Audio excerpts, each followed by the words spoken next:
आपल्या केंद्र शासनाच्या मार्गदर्शन आणि आदेशानुसार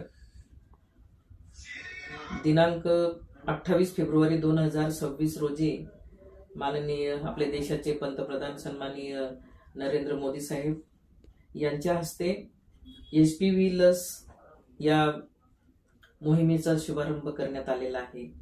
आणि त्याच अनुषंगाने आपल्या महाराष्ट्र राज्यात आपल्या महाराष्ट्राचे मुख्यमंत्री सन्माननीय देवेंद्र भाऊ आणि आरोग्य मंत्री सन्माननीय प्रकाशजी आबिटकर आणि राज्यमंत्री आपल्या मेघनाताई बोर्डीकर यांच्या मार्गदर्शनाखाली जागतिक महिला दिनाच्या निमित्ताने आणि त्याचं औचित्य साधून महिलांसाठी आणि मुलींसाठी या 8 मार्च 2026 रोजी या राज्यस्तरीय लसीकरणाचा शुभारंभ करण्यात आलेला आहे।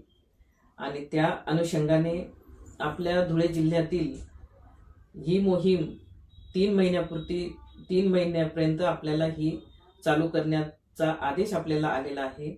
आणि त्यासाठी ह्या मोहिमेत ही लस HPV लस म्हणजे गर्भाशय मुखाचा कर्करोग ह्या रोगाची ती लस आहे। आणि त्यासाठी ही 14 ते 15 या वयोगटातील मुलींना ही लस देण्यात येणार आहे।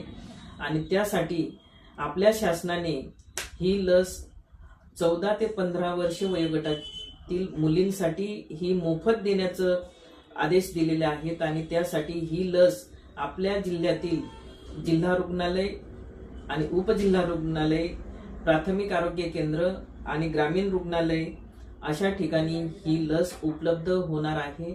आणि त्यासाठी आपण आपल्या जिल्ह्यातील ज्या 14 ते 15 वर्ष वयोगटातील ज्या मुली असतील त्या मुलींच्या पालकांनी ही लस आपल्या मुलीला या शासकीय रुग्णालयात जाऊन आपण ती मोफत घेऊन घ्यायची आहे।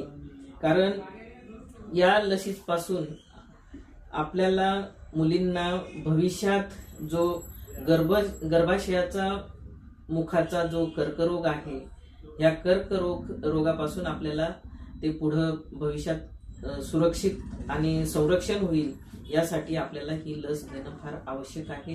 म्हणून माझ्या या जिल्ह्यातील सर्व ह्या 14 ते 15 वर्ष वयोगटातील मुलींच्या आई आणि वडिलांना पालकांना विनंती करेल की ही लस घेण्यासाठी पालकांची ही मान्यता लागणार आहे। त्यासाठी आपण जवळच्या आरोग्य केंद्रात जाऊन त्वरित घ्यावी अशी मी आपल्याला सर्वांना नम्र विनंती करते।